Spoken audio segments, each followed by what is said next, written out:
All right, so are we really in control of the choices we make? Or is everything already decided? Yeah, or is it all just like playing out from some pre-written script?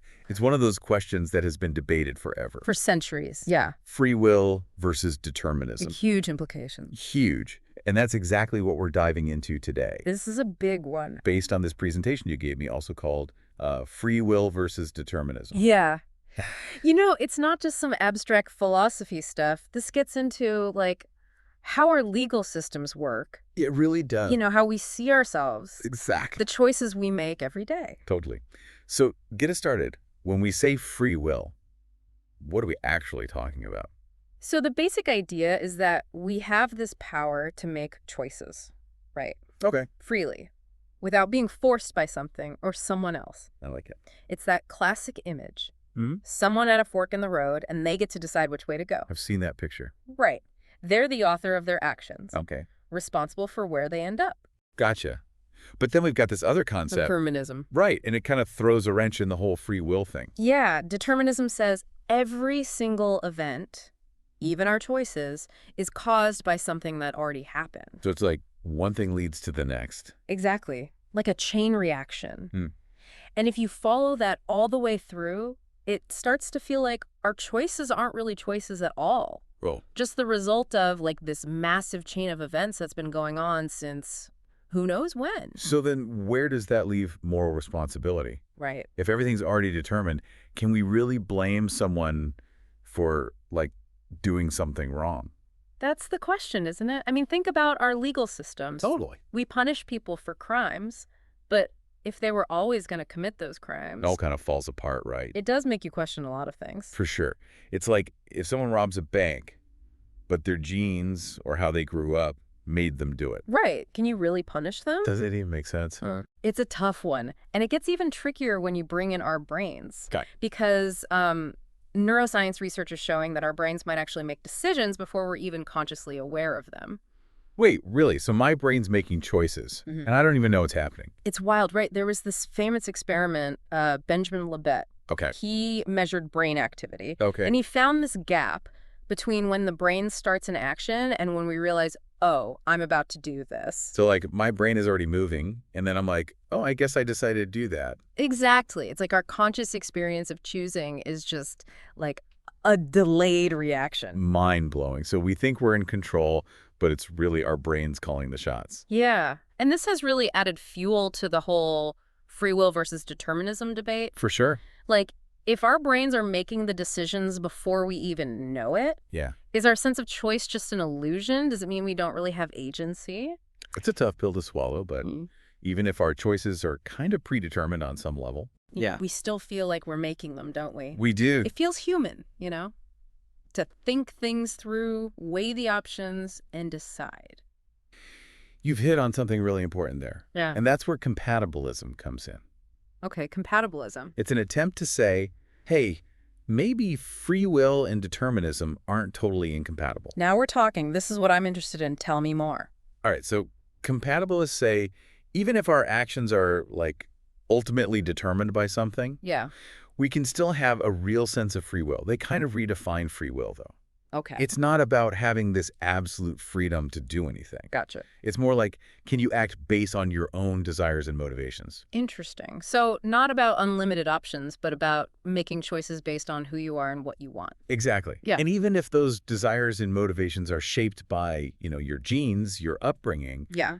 the fact that you're acting based on them still gives you a kind of agency. Makes sense. It means you're not just a robot. You're still making choices, even within the limits of, like, your predetermined nature. This is definitely making me think about things in a whole new way. But if our desires are predetermined, doesn't that kind of make free will just an illusion?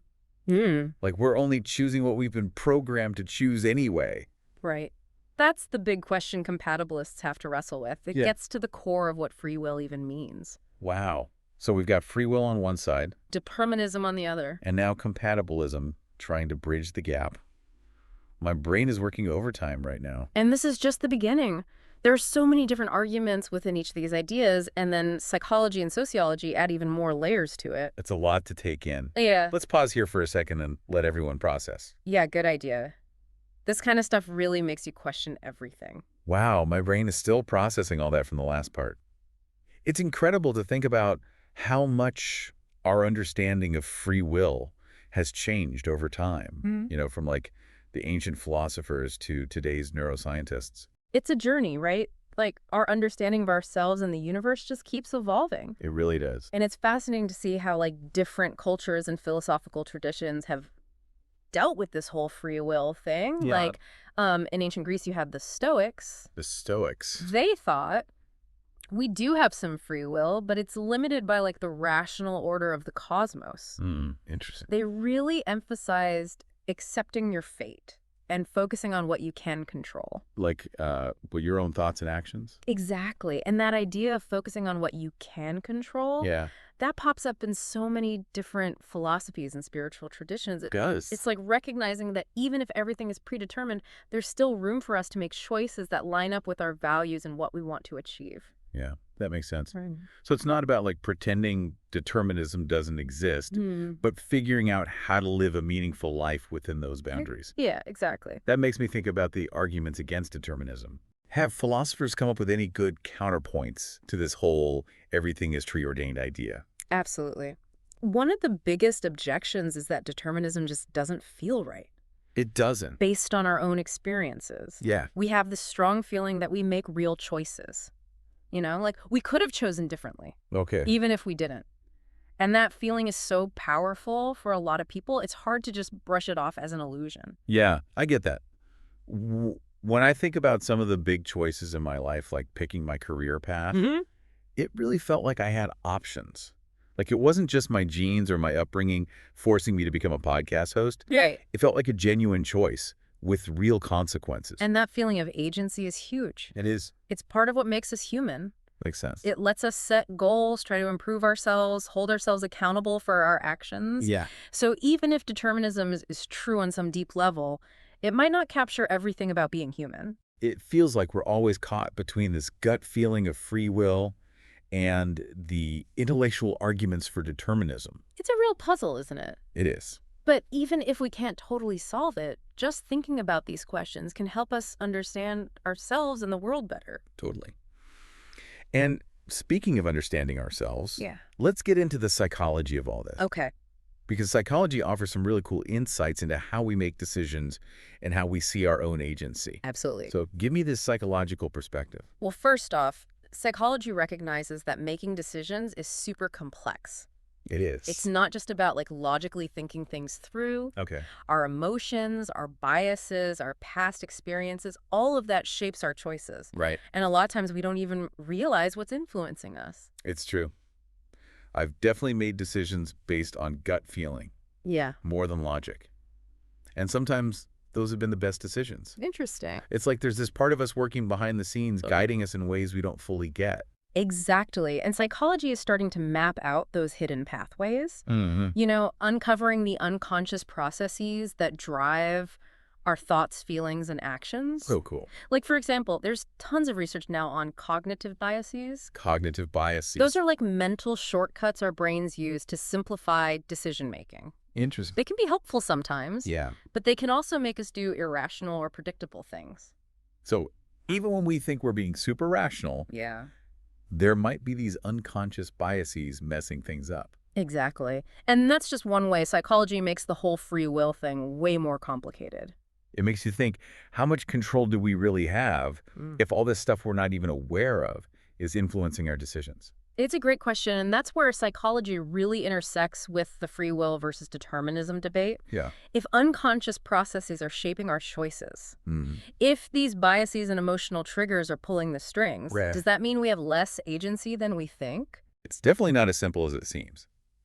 But I'm also wondering if understanding this psychology stuff could actually give us more control. More control. Yeah, like if we can become aware of our biases, maybe we can start to fight them and make better decisions. That's a great point. And that's where behavioral economics comes in. Behavioral economics. Yeah, they're using psychology to figure out how people make decisions in the real world. Job. And they're finding that by nudging people in certain directions, you can actually influence their choices in predictable ways. So even if we don't have total free will in like the absolute sense, Yeah. we could still use psychology to make choices that align with what we want and what we believe in. Exactly. It's like we're playing the game with a better understanding of the rules. I like that. And that brings us to another fascinating piece of this whole puzzle. Okay, what's that? These social and cultural things that shape our choices. Right. It's not just our genes and our personal experiences influencing us. It's not. It's also social norms, cultural expectations, the Yeah. political climate. All of that is constantly shaping the choices we make. We're bombarded with messages from the media, from our families, from our friends, all telling us what to think, how to feel, what to choose. It's like we're swimming in this ocean of social influence. Yeah. And it can be hard to even figure out what we really want. It's this constant push and pull between our own sense of self and the social forces shaping us. I feel that. And this is where sociology comes in. Okay, sociology. They study how social structures and cultural norms impact how people behave. Okay. And they're finding that our choices are often more limited than we realize. So even if we have free will on an individual level, Yeah. it's always working within this bigger social context that sets boundaries and limits our options. Right. Think about something as simple as getting dressed in the morning. Oh, okay. Yeah. Even that is influenced by social norms and expectations. It is. We dress differently for work than we do for going out right. Sure. And those choices are shaped by what's considered appropriate in different situations. Hmm. And those ideas of what's appropriate can change drastically from one culture to the next. They do. It shows just how much our choices are shaped by the social world we live in. It's like we're all actors in the play, A play. and the script is written by the society we're part of. We can improvise our lines, but we're still stuck with the plot and the setting. That's a great analogy. And it highlights how this whole free will versus determinism thing isn't just some abstract philosophy debate. It's not. It impacts how we view social inequality, political systems, even personal responsibility. Wow. It makes you wonder, if our choices are so heavily influenced by social factors, Yeah. how much can we really hold individuals accountable? Especially when those social factors might be disadvantaging certain groups of people. That's a huge question, and it's being debated like crazy in areas like criminal justice education and public policy. It is. It brings up serious ethical questions about how we distribute resources, create opportunities for everyone to succeed, and hold people accountable fairly. It's a lot to think about, but I think it's crucial that we have these conversations He too. and try to understand how individual choice and social determinism interact. Absolutely. Because in the end, it's about creating a fairer and more compassionate world where everyone has a chance to thrive. Couldn't agree more. And as we wrap up this part of our deep dive, I want to stress that even though we've been exploring the limits of free will, Yeah. it's important not to fall into this trap of nihilism or fatalism, Okay. because even within a deterministic framework, we can still find meaning and purpose in our lives. That's such an important point. It's easy to get lost in the philosophy and forget that we still have the power to make choices that matter, to connect with others, to contribute to something bigger than ourselves. Exactly. And that leads us to the last piece of the puzzle. Compatibilism. Compatibilism is back. Yeah, because in the end, compatibilism offers a way to bring together those seemingly contradictory ideas of free will and determinism in a way that lets us keep a sense of agency and responsibility, even in a world where our choices might be predetermined on some level. All right, compatibilism. Let's hear it. I'm ready to see how this all comes together. All right, so we've talked about free will and determinism and all the psychology and sociology that gets mixed in there. But now, back to compatibilism. Yeah, time to bring it all together. Right. Because honestly, I'm still trying to wrap my head around it all. It is a lot to process, but compatibilism basically tries to bridge the gap between these two seemingly opposite ideas. It says we can have a sense of agency and still understand that the universe works in a cause and effect way. Okay, so how does it do that? How does compatibilism actually reconcile free will and determinism? Well, it starts by accepting that determinism is real. Our choices are influenced by tons of things outside our control. Genes, how we were raised, our experiences, even random stuff that happens.